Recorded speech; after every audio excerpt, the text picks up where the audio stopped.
भगवान विष्णु ने माता लक्ष्मी को एक भयानक श्राप दिया। तुम्हें पृथ्वी पर घोड़ी के रूप में जन्म लेना होगा। और उस श्राप के कारण माता लक्ष्मी घोड़ी बनकर धरती पर जन्म लेती है।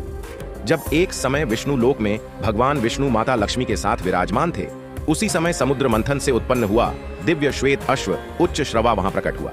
ये घोड़ा केवल सौंदर्य ही नहीं बल्कि देवताओं में अत्यंत शुभ और अद्भुत माना जाता था। जब सूर्यदेव के पुत्र रेवंत उसी दिव्य अश्व पर सवार होकर विष्णु लोक पहुंचे तो उच्च श्रवा की अलौकिक सुंदरता ने सभी को मोहित कर लिया। माता लक्ष्मी भी उस घोड़े के सौंदर्य में इतनी तल्लीन हो गई कि वे भगवान विष्णु के प्रश्नों का उत्तर तक न दे सकी। उनका ध्यान प्रभु से हटकर उस अश्व पर केंद्रित हो गया। यह दृश्य देखकर भगवान विष्णु को यह अनुभव हुआ कि लक्ष्मी का चित्त उनसे हट गया है। कुछ पौराणिक कथाओं के अनुसार इसी क्षण विष्णु ने क्षुब्ध होकर माता लक्ष्मी को पृथ्वी पर घोड़ी के रूप में जन्म लेने का श्राप दे दिया। श्राप का अर्थ समझते ही माता लक्ष्मी अत्यंत व्याकुल हो उठी और उन्होंने भगवान से क्षमा मांगी। तब विष्णु ने कहा कि यह श्राप स्थायी नहीं होगा। वे तब तक पृथ्वी पर रहेंगी जब तक उस रूप में एक पुत्र को जन्म ना दे दें। उसके बाद वे पुनः वैकुंठ लौट सकेंगी।